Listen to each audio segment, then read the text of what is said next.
നവീൻ ബാബുവിന്റെ ആത്മഹത്യയുമായി ബന്ധപ്പെട്ട കേസിൽ സിബിഐ വരുമ്പോൾ എന്താണ് സംഭവിക്കാൻ പോകുക? കുടുംബം ആരോപിക്കുന്നത് പോലെ ഈ കേസിലെ ദുരൂഹതകൾ അത് പുറത്തു കൊണ്ടുവരാനാകുമോ സിബിഐക്ക്? അജീഷ് ജയകുമാർ ചേരുകയാണ്. അജീഷ്, നവീൻ ബാബുവിന്റെ മരണത്തിന് പിന്നാലെയുണ്ടായ സംഭവവികാസങ്ങളിലൊക്കെയും കുടുംബത്തിന് പരാതിയുണ്ട്.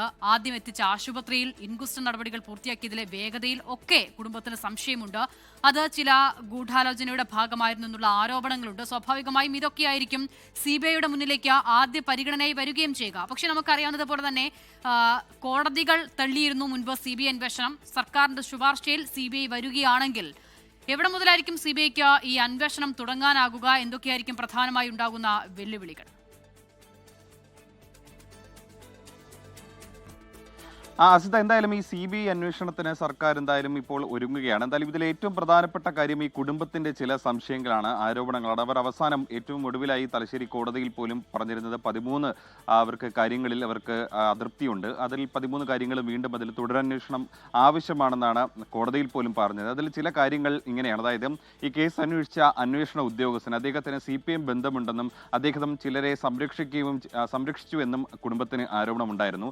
DVSP ആയിരുന്ന TK രത്നകുമാർ ആയിരുന്നു ഈ കേസ് അന്വേഷിച്ചിരുന്നത്. അദ്ദേഹത്തിന്റെ കുറ്റപത്രത്തിൽ PP ദിവ്യ ആയിരുന്നു ഏക പ്രതി. പക്ഷേ അദ്ദേഹം വിരമിച്ച ശേഷം CPM-ൽ ചേർന്ന് അദ്ദേഹം അവിടെ ശ്രീകണ്ഠാപുരം നഗരസഭയിൽ അദ്ദേഹം മത്സരിച്ച് വിജയിക്കുകയും ചെയ്തു. സ്വാഭാവികമായിട്ടും അദ്ദേഹം ഈ CPM-മായി ബന്ധമുള്ള ചില ആളുകളെ സംരക്ഷിച്ചുവെന്ന് ഈ കുടുംബം ആരോപിച്ചിട്ടുണ്ടായിരുന്നു. കൂടാതെ ഈ PP ദിവ്യയുടെ ഔദ്യോഗിക നമ്പറിന്റെ CDR വിവരങ്ങൾ ഈ ഒക്ടോബറിന് മുൻപുള്ള മാസങ്ങളിൽ, അതായത് 2024 മുഴുവൻ വിവരങ്ങളും ശേഖരിക്കണമെന്ന് ഈ കുടുംബം ആവശ്യപ്പെട്ടിരുന്നു. കൂടാതെ ഈ CCTV ദൃശ്യങ്ങൾ, അതായത് പള്ളിക്കുന്നിലെ ക്വാർട്ടേഴ്സിലാണ് ഒക്ടോബർ 15-ന് ഈ നവീൻ ബാബുവിനെ ആത്മഹത്യ ചെയ്ത നിലയിൽ കണ്ടെത്തിയത്. അവിടുത്തെ CCTV ദൃശ്യങ്ങളുടെ ശാസ്ത്രീയ പരിശോധന നടത്തണം, അതിന്റെ എഡിറ്റ് ചെയ്യാത്ത വെർഷൻ അടക്കം മുഴുവനും പരിശോധിക്കണമെന്നായിരുന്നു ഈ കുടുംബത്തിന്റെ ഒരു ആവശ്യം. തുടങ്ങിയ പല സംശയങ്ങളും ഉണ്ടായിരുന്നു. ഒപ്പം തന്നെ ഈ പ്രശാന്തൻ, പരാതിക്കാരനായിട്ടുള്ള പ്രശാന്തനും ഈ PP ദിവ്യയും തമ്മിൽ ചില ഇടപാടുകൾ ഉണ്ടെന്ന് ഈ കുടുംബവും ആരോപിച്ചിരുന്നു.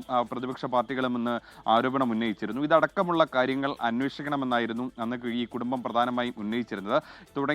എന്തായാലും ഈ വിജിലൻസിന്റെയും പോലീസിന്റെയും അന്വേഷണത്തിൽ ആ ഘട്ടത്തിൽ ആ മേഖലകളിലോട്ടൊന്നും അധികം കടന്നിട്ടില്ല. സ്വാഭാവികമായിട്ടും ഈ കാര്യങ്ങളൊക്കെ അന്വേഷിച്ച് ഇതിലൊരു ഗൂഢാലോചന ഉണ്ടോ എന്നുള്ളതാണ് കണ്ടെത്തേണ്ടത് എന്നാണ് കുടുംബം ആവശ്യപ്പെടുന്നത്. അതായത് PP ദിവ്യ കരുതിക്കൂട്ടി ഈ സ്വകാര്യ ചടങ്ങുകളിലേക്ക് കയറി ചെന്ന് ആക്ഷേപിക്കാനുള്ളൊരു ശ്രമമാണ് നടത്തിയത് എന്നാണ് കുടുംബം പറയുന്നത്. അപ്പോൾ അതിന് പിന്നിൽ ഒരു ഗൂഢാലോചനയുണ്ട്, മുൻപ് ഒരു തിരക്കഥയുണ്ടോ തുടങ്ങിയ കാര്യങ്ങൾ അന്വേഷിക്കണം. സ്വാഭാവികമായിട്ട് CBI അന്വേഷണം വന്നു കഴിഞ്ഞാൽ PP ദിവ്യ അടക്കമുള്ളവരെ വീണ്ടും ചോദ്യം ചെയ്യേണ്ടി വരും. ഈ NOC-യുമായി ബന്ധപ്പെട്ട കാര്യങ്ങളിൽ അതിൻ്റെ ഫയൽ വർക്കുകളടക്കം കൂടുതൽ കാര്യങ്ങൾ അന്വേഷിച്ചറിയേണ്ടി വരും. മുൻ കളക്ടർ, ജില്ലാ കളക്ടറായിരുന്ന അരുൺ K. വിജയന്റെ മൊഴിയടക്കം രേഖപ്പെടുത്തേണ്ടി വരും. മാത്രമല്ല ഈ റവന്യൂ സെക്രട്ടറിയുടെ അന്വേഷണ റിപ്പോർട്ടുകൾ, ആ റിപ്പോർട്ടുകളിൽ എന്തെങ്കിലും പഴുതുകളുണ്ടോ, വീഴ്ചകളുണ്ടോ തുടങ്ങിയ കാര്യങ്ങൾ വിജിലൻസ് കണ്ടെത്തി. അതായത് കൈക്കൂലി കൊടുത്തതായി തെളിവില്ല എന്നാണ് വിജിലൻസ് കൊടുത്ത റിപ്പോർട്ട് പോലും. ഈ വിജിലൻസിന്റെ ഉദ്യോഗസ്ഥരുടെ അടക്കം മൊഴി രേഖപ്പെടുത്തണമെന്ന് വീണ്ടും എടുക്കണമെന്ന് ഈ കുടുംബം ആവശ്യപ്പെട്ടിരുന്നു. ഇതടക്കമുള്ള കാര്യങ്ങളിൽ വിശദമായിട്ടൊരു പരിശോധന എന്തായാലും CBI വന്നാൽ എടുക്കും. എന്തായാലും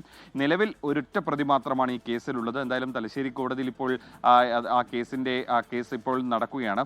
ഈ തുടരന്വേഷണത്തിന് ആവശ്യപ്പെട്ട് കുടുംബം നൽകിയ ഹർജിയിൽ അതിൻ്റെ കാര്യങ്ങൾ പരിശോധിക്കാൻ കോടതി ഇനി നാളെ അതിൻ്റെ തുടർ കാര്യങ്ങൾ പരിശോധിക്കും. എന്തായാലും ഈ കാര്യങ്ങളൊക്കെ തന്നെ വിശദമായിട്ട് പരിശോധിക്കാനായിരിക്കും എന്തായാലും CBI വന്നാൽ ആദ്യം എടുക്കുന്ന നടപടി.